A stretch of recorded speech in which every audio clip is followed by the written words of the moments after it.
Ako po si Julie Muhar, taga-Albay, Kamalig Albay po ako. Nagpapasalamat po kami kay Congressman Saldico sa mga relief na pigtaw sa muya, ng mga ayuda. Dakol na pasalamat mi sa imo, Congressman. Digdi kami sa Morong Rizal. Nagpapasalamat kami maski puro parano naabot nindo ang lugar mi kan ayuda nindo. Dakulang salamat po sa indo, Congressman. Marinaldo po sa Indong Gabos, nagpapasalamat po ako digdi sa relief na pigtao sa Ako Bicol Party List. Maraming salamat po kay Kong Saldico, salamat po at nakarating po kayo dito sa Morong Rizal. Ako po si Manilyn de los Santos. Maraming salamat sa Indong Gabos.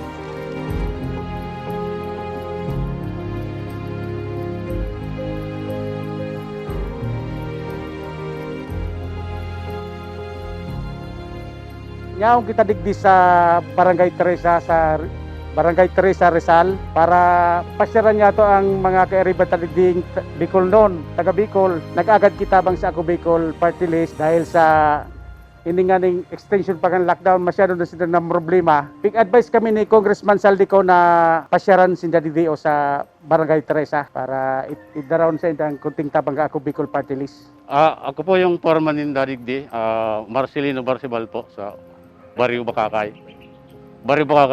Albay po. Nagpasalamat po kami sa tabang, dakulao na pong tabang ini sa muya. Kami po taga Barrio,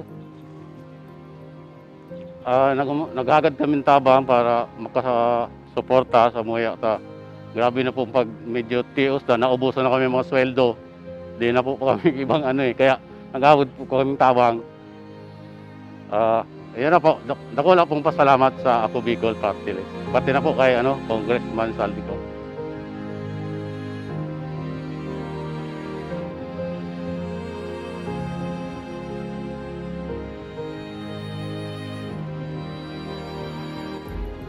Hapon po, Sir Congressman. Maraming pasalamat po dito sa inyo na binigay na konting ayuda sa mga driver ng Antipolo Transport. Kahit papano ay may maaabot sa kanila. Maraming salamat po sa inyong konting ayuda po.